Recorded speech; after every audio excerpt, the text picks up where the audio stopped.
একদিন এক ডাইনি বুড়ি জাদু করে একটা গাছ লাগিয়ে রেখে গেল।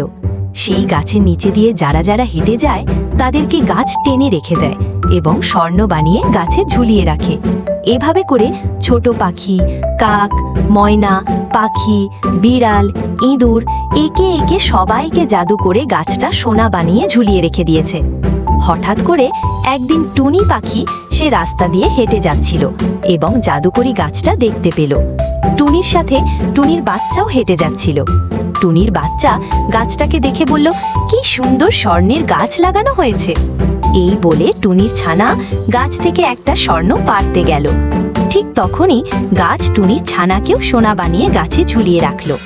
টুনি যখন টুনির ছানাকে বাঁচাতে গেল, ঠিক তখনই একটা তান্ত্রিক মশাই আসলো।